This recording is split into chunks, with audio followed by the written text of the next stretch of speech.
Ako nagtuo ko nga posible nakasabo ning tawhana.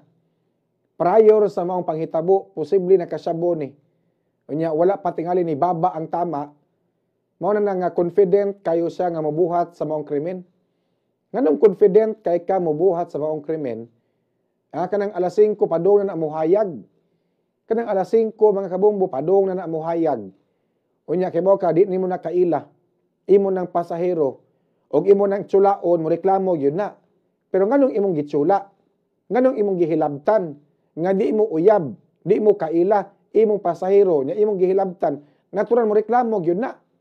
Iyang gisidos, iyang gilips to lips mga kabombo. Nakamata ang pasahero diya sa front seat, nga gilayog na siya sa driver. Pagmata niya layog naman siya, gilips to lips naman, gipagawas man dila, gipaak sa biktima. Pagpaak sa biktima, naputol ang dila sa suspect, puwerteng laguta sa suspect, na hinaykan niya ang biktima, gituok, pagtuok, namatay. Pagkamatay sa biktima, gida sa SRP, gilabay mga kabombo. Nasalamat kayo sa itong kapulisan sa Cebu City Police Office o sa Bambaling Police Station nga nadakpan dayon ang suspetsado sa pagpatay ni Nika. Naghago in town ang mga pulis, mga kabombo, sa pagsubay sa mga CCTV para makitaan kung unsay gisakyan na sa suspect ka sa paglabay dito karon sa SRP mga kabombo sa Patayng Lawas sa aning 22 anyos nga babay.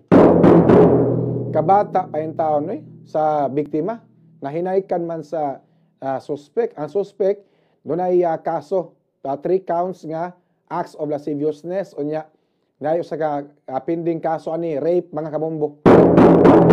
So naana daning suspect di ay bantog ra nga kung confident kayo, kampante kayo nga muhalog sa biktima kay naana dahil siya history daan. Wa oro siya matagbaw no? Wa oro siya mutagam.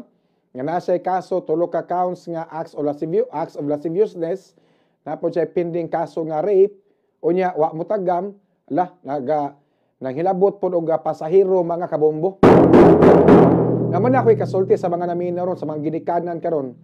I-monitor inyong anak, bantayi inyong anak, no? Hilabi na katumo duty og kadlawon, ihatod yun na og asa napita nga iskina mo sakay. Tanawa ang plate number sa gisakyan, tanawa ang naong sa driver.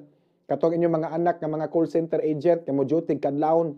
Natay mga kaigsunan nga naminaw ron nga inyong anak mo duty og gabi na kayong dako. Muuli og kadlawon, nay uban mo duty og nga alas 10, mo duty alas 11, gabi na kayo nya, nay uban mo uli og kadlawon, mga kabombo. Tanawag yun na ang plate number sa gisakyan unya ang driver tanawa pod no karon pod nga makaibaw mo og kinsa gisakyan sa inyong mga anak ni duty hilabi na sa mga call center agent mga kabombo.